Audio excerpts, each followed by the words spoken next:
À l'occasion de la 19e édition de la Coupe du Monde organisée conjointement par l'Indonésie, le Japon et les Philippines, et qui se déroulera du 25 août au 19 septembre, on a décidé de remonter un peu le temps pour vous parler des plus grosses performances individuelles de l'histoire de la compétition née en 1950. Et comme une perf ne se définit pas qu'au nombre de points purement marqués, on a fait le choix de ne retenir que les performances réalisées en phase finale. On en a finalement retenu 7, mais avant de se plonger dans ces matchs d'anthologie, on se devait également de vous donner le top 5 all-time point de vue perf pur. Le record de points inscrit sur un match en Coupe du Monde appartient au Coréen Jae-hoor, avec 54 points dans une victoire 117-115 sur l'Égypte, dans un match pour la 15e place en 1990. Il a fait mieux que Nikos Galis et ses 53 points 4 ans plus tôt. C'était lors de l'entrée en lice de la Grèce contre le Panama, battu 110-81. Durant cette Coupe du Monde 1986, le quintuple meilleur scoreur de l'Euroleague avait aussi planté 49 points dans une défaite contre la Chine. Il reste d'ailleurs le joueur avec la meilleure moyenne de points, 33,7 sur une Coupe du Monde. On retrouve une autre légende sur la troisième marche du podium, Oscar Schmidt. Le Brésilien est à la Coupe du Monde ce que LeBron est à la NBA en termes de scoring, c'est-à-dire numéro 1 all-time, avec 906 points.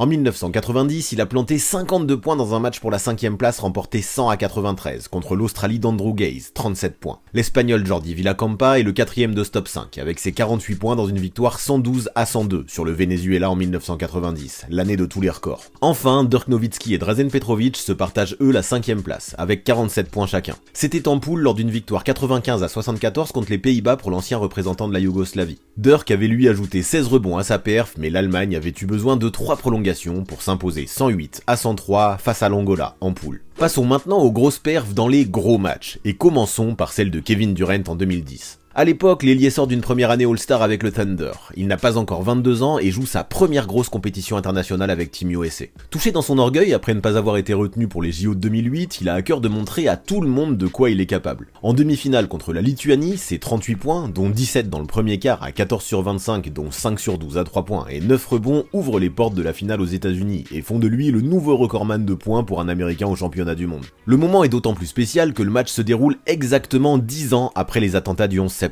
Meilleur scoreur US de la compétition et de l'histoire de Team USA depuis, KD avait déjà inscrit 33 points en quart de finale contre la Russie, et il ne s'est pas arrêté en si bon chemin après la demi puisqu'il a enchaîné sur un match à 28 points en finale contre le pays hôte, la Turquie, d'Edo Turkoglu. Le joueur dont on va parler maintenant compte 15 matchs à minimum 50 points en carrière. Son record perso établi lorsqu'il jouait en Italie est lui de 70 points. Il s'agit du Serbe Dražen Dalipagić. Avec ses compères Dragan Kisanovic et Kresimir Kozic, il a mené la Yougoslavie au sacre mondial en 1978 avec notamment une immense perf contre l'URSS lors du semi-final round, une sorte de mini-tournoi dans le tournoi pour déterminer les deux finalistes. Dans ce match remporté 105-92 face au tenant du titre, il a signé 37 points, bien épaulé par Kisanovic, 34 points. Avec 21 points, Dalipagić a ensuite terminé meilleur marqueur de la finale remporté 82-81 en prolongation, encore une fois face à l'Union soviétique, qui a fini par succomber à une Yougoslavie invaincue en 8 matchs sur ce tournoi. 2019, c'était l'année de Marc Gasol. Quelques mois après avoir remporté le titre NBA avec les Raptors, il portait la Roja avec un Ricky Rubio en mode MVP, mais sans son frère Pau, jusqu'à la finale de la Coupe du Monde après une soirée magistrale dans ce qui a sans doute été le meilleur match de cette édition organisée en Chine il y a 4 ans, la demi-finale Espagne-Australie de Pékin. Menés de jusqu'à 11 points, puis encore de 5 à 3 minutes de la fin, les hommes de Sergio Scariolo sont allés chercher une prolongation grâce à 2 lancers francs de Gasol à 8,7 secondes de la fin. Le pivot de 34 ans à l'époque a ensuite marqué les 5 premiers points de l'overtime avant que Patty Mills, 34 points, ne se rattrape de son 1 sur 2 sur la ligne avant le buzzer du 4e en scorant 5 points d'affilée lui aussi, dont 2 lancés à 14 secondes du buzzer pour le plus 2. Gasol n'a pas tremblé derrière, assurant 2 nouveaux lancers pour provoquer une deuxième prolongation. Là, Sergio Llull a pris feu à 3 points après une ouverture du score d'Andrew Bogut, et l'Espagne a filé sur un 10-0 pour prendre l'avantage 90-82. Aaron Bays et Mills ont planté 2 tirs longue distance pour recoller à 93-88 dans la dernière minute, mais Gasol a mis tout le monde d'accord sur un jump shot à la fin des 24 secondes pour donner 7 points d'avance décisifs aux siens, 95-88. Au final, il a terminé ce match avec 33 points à 11 sur 19, 6 rebonds et 4 passes en 38 minutes de jeu. À la baguette, Rubio avait lui ajouté 19 points, 7 rebonds et 12 passes.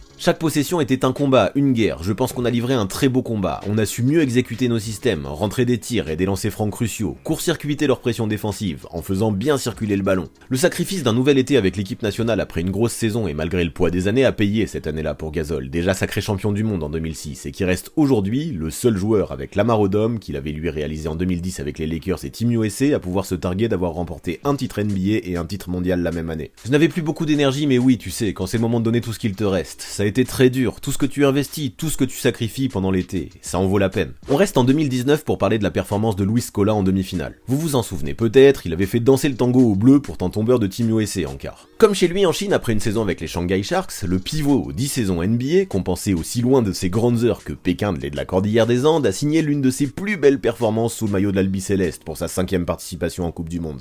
En 34 minutes dans un match exemplaire défensivement pour l'Argentine, il a totalisé 28 points à 8 sur 17, dont 3 sur 4 à 3 points et 9 sur 10 au lancer, 13 rebonds et 2 passes en plus de ça. Lay-up avec la faute sur transition, travail dos au panier, à coup de pick and pop pour faire sortir Rudy Gobert de la raquette, il a planté 2 de ses 3 points dans le 4e quart, anéantissant les espoirs de comeback français. En finale, l'Argentine s'était inclinée dans un match à sens unique en faveur de l'Espagne de Gasol. Après tout ce qu'on a traversé avec la Golden Generation et tous ces gars qui sont partis, tout ce qui se disait c'est qu'on ne serait plus jamais à ce niveau. Donc être ici, quoi, 5-6 ans après ses départs, c'est énorme pour nous et pour tout le pays. On aurait aussi pu parler des 37 points et 9 rebonds de Scola, au passage 2e meilleur scoreur de l'histoire de la Coupe du Monde derrière Oscar Schmidt, lors d'un 16e de finale victorieux contre le Brésil en 2010. Mais le parcours de l'équipe s'était achevé en quart de finale face à la Lituanie. Lors de la 15e édition des championnats du monde en 2002, c'est en tant que champion et MVP du tournoi en titre avec la Yougoslavie que Dejan Bodiroga a débarqué à Indianapolis. Après avoir sorti les Américains de Paul Pierce et André Miller en quart au terme d'un match très accroché, l'équipe s'est débarrassée de la Nouvelle-Zélande en demi.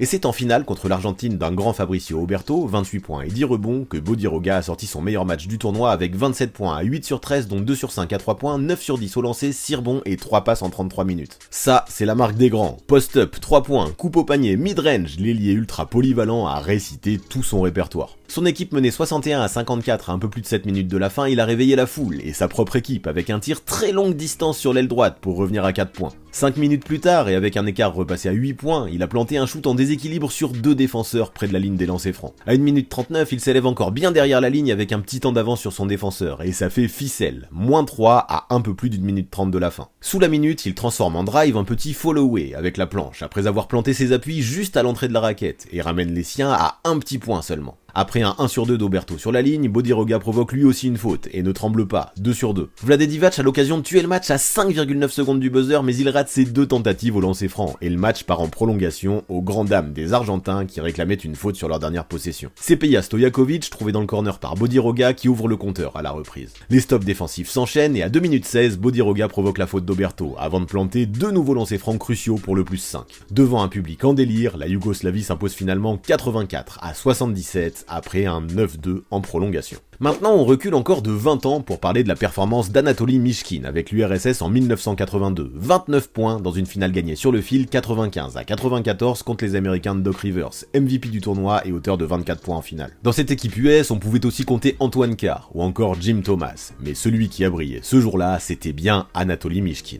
Ailier de 2,07 m reconnaissable à sa moustache et son numéro 12, il comptait lui, parmi ses coéquipiers pour cette édition jouée en Colombie, un certain Arvydas Sabonis, 17 ans à l'époque. 2 jours plus tôt, les deux équipes s'étaient déjà affrontées et Team USA l'avait emporté 99 à 93. Sauf que ce jour-là, menés 49 à 47 à la pause en finale, les soviétiques sont parvenus à prendre 6 points d'avance à un peu plus d'1 minute de la fin du match, mais c'était sans compter sur un 5-0 américain, pour revenir à 95 à 94 à 25 secondes du terme. Les US ont alors récupéré le ballon sur un entre-deux derrière, et Doc Rivers, seul sur l'aile droite, a eu le tir de la gagne dans les mains, mais l'a manqué. L'URSS remportait là son 3e titre sur les 5 dernières éditions. On termine notre voyage dans le temps avec les 26 points en 24 minutes de Kyrie Irving en finale de la Coupe du Monde il y a déjà 9 ans. C'était à Madrid contre la Serbie, tombeuse des Bleus en demi malgré les 35 points de Nicolas Batum. On est en septembre 2014, Kyrie sort d'une 2e année All-Star consécutive et LeBron a annoncé son retour à Cleveland 2 mois plus tôt. Avec son maillot floqué du numéro 10, le meneur est entouré de Stephen Curry, James Harden, Kenneth Farid et Anthony Davis dans le 5. Mais Team USA se retrouve mené 12-5 avant le premier panier du meneur. Un enchaînement dribble dans le dos, drive et lay-up acrobatique sur Milos Teodosic dans le trafic. La Serbie en tête 15-7, Harden et DeMarcus Cousins ramènent les deux équipes à égalité, 15 partout en fin de premier quart. Il reste moins de 5 minutes à jouer dans la période. C'est à ce moment que le show Kyrie peut officiellement commencer. Écran de Cousins en tête de raquette, Teodosic hésite à passer en dessous et finit par tenter de le suivre. Bien trop tard. Cash. Quelques secondes plus tard, il n'a besoin de personne pour planter un pull-up à 3 points en transition, à nouveau sur un Teodosic impuissant. 1 minute après, il l'enrhume encore, cette fois sur un Eurostep pour un nouveau lay-up, 21-15 pour Team USA. Le premier buzzer de la partie n'a toujours pas retenti qu'il en remet une couche cette fois-ci de loin en s'élevant face au 1m98 de Stefan Markovic sans l'ombre d'une hésitation, swish. C'est ensuite au tour de Stefanovic d'en prendre un dans la tronche. Le premier quart s'achève et Kyrie, qui avait tourné à 10,4 points de moyenne sur les 8 premiers matchs, en compte déjà 15 à 6 sur 7, dont 3 sur 3 à 3 points. La balade se poursuit en début de deuxième quart. Son handle, sa vitesse et sa capacité à faire voler les big men sous le cercle avant de finir laissent admiratif. Le match-up face à Bjelica 2m08 se termine de la même manière qu'avec ses collègues précédents. Pull-up à 3 points dans le nez, l'intérieur est écœuré. On approche doucement de la mi-temps et l'écart est maintenant de 23 points. À la pause, Kyrie en est à 18 points, suivi de près par Harden, lui aussi très chaud, avec 17 sur les 2 premiers quarts. Irving a conclu son œuvre par un flotteur et 2-3 points, qui ont définitivement achevé les espoirs adverses dans le troisième quart pour un total de 26 points, à 10 sur 13, dont 6 sur 6 à 3 points et 4 passes en 24 minutes et 30 secondes de jeu. Harden a terminé lui à 23 points à 8 sur 11, dont 3 sur 5 à 3 points en 21 minutes pour une victoire écrasante 129 à 92. C'est de loin le plus gros accomplissement de ma vie jusqu'à présent, c'est l'un des plus grands moments de ma vie, j'ai fait ça avec des gars que je peux appeler mes frères pour le restant de mes jours. Alors qui aurons-nous pour nous faire vivre de tels moments cette année? Il y a du client. On pense évidemment tout de suite à Luka Doncic qui jouera sa première Coupe du Monde et qu'on attend très fort, mais aussi revanchard après ses grosses perfs à l'Euro l'année dernière, sa saison NBA sans playoff avec Dallas et une off-season sérieuse sur le plan physique. Une bonne partie du roster du Canada sera aussi à surveiller du point de vue potentiel carton au scoring, même si la participation de Jamal Murray, comme celle de Giannis Antetokounmpo avec la Grèce d'ailleurs, reste à ce jour encore incertaine. Côté américain, on aura un œil sur Anthony Edwards, déchaîné avec les Wolves au premier tour des derniers playoffs, mais là encore, ils sont très nombreux à pouvoir prendre feu. Evan Fournier aura lui forcément les crocs sous le maillot bleu, après une année à ronger son frein sur le banc d'Enix. Pour la Serbie, pas de Nikola Jokic, mais Bogdan Bogdanovic sera bien là. Kristaps Porzingis sera aussi présent avec la Lettonie, tout comme Lauri Markkanen avec la Finlande, Nikola Vucevic avec le Monténégro et Jordan Clarkson avec les Philippines. On n'oublie pas non plus les incontournables Patty Mills, Dennis Schroeder, et puis bien sûr les frères Juan et Willy Hernan Gomez avec l'Espagne. Des gros noms, il y en a, ça promet, alors ne manquez pas ça. Rendez-vous à partir du 25 août pour suivre cette Coupe du Monde 2023. Avant de partir, abonnez-vous à la chaîne de Basket Info, mais aussi à celle du 6ème homme pour avoir 2 visions complémentaires de la NBA. Les dernières vidéos mises en ligne apparaissent sous vos yeux.